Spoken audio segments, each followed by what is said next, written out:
Hi, I am Michael Buckoff, the founder, owner, and the materials writer for the online TOEFL course, a 7-step system to pass a TOEFL iBT, 7 steps. Now today I have a very important tip. This tip is going to help you on the speaking and the writing sections of the test. So here's the tip. Choose the most appropriate point of view on the independent and integrated speaking and writing tasks. Now, what is point of view exactly? In English, we have 3 points of view. We have the first person point of view, the I or the we. For example, I'm going to the store. We're in this class right now. We have the second point of view, which is you. You are watching this video right now. You're hearing me teach you an important tip. We have the third person point of view. We have he, she, or it. Maybe they. So here's the tip. During the independent speaking task, the most appropriate points of view here are the first and the third person point of view. Right? That's the ones you want to use there because you're answering what's called an independent type speaking task or an independent writing task, and you're usually giving personal experience to help explain your idea. So that's why the I or the me or maybe the he, she, or it or the they point of view is going to work better. Right? So let me give you an example. Let's say that you're answering the question, what are the qualities of a good roommate? Use specific examples and reasons to support your opinion. In that case, it would be perfectly acceptable to use some personal experience. So you might say, well, when I was in college, I had a roommate who blah, blah, blah. So that I point of view is going to work very well. Now, let's talk about integrated speaking and integrated writing.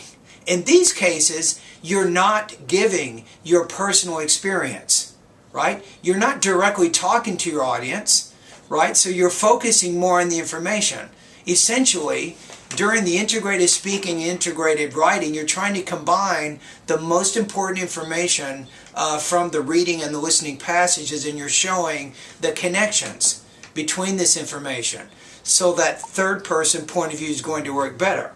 For example, let's say that you're on the integrated speaking and the professor, or you read something about, let's say, the law of supply and demand, for example. And then in the lecture, the professor gives an example to illustrate that concept. So then if you created that topic sentence, here's how you would do it. You might say, in the reading passage, the author defines the economic principle of the law of supply and demand, and in the listening passage, the professor gives an example to further illustrate that idea. So you notice there's no I, there's no you.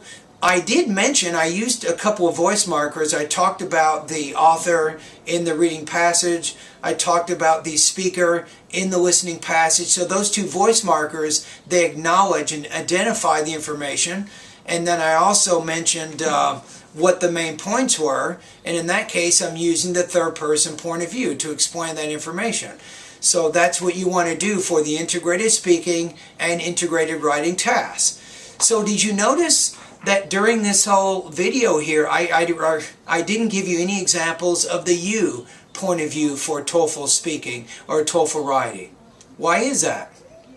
Because you don't need the you point of view. That's inappropriate. That's not the most appropriate point of view for the speaking and the writing tasks on the TOEFL iBT exam.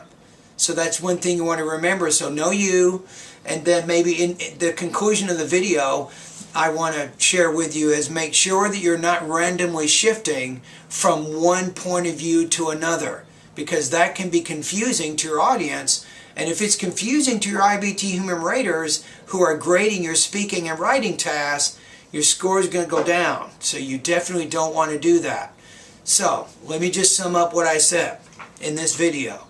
For the independent speaking and writing tasks, the first and the third point of view are going to work better for those tasks. For the integrated speaking and writing tasks, the third person point of view is going to work better. And remember, do not randomly shift from one point of view to the other. If you can follow the tips in this video, you will improve your language use.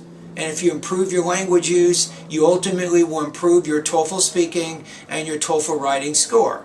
Thank you for watching my video. For more information, you can go to my website at onlinetoeflcourse.com.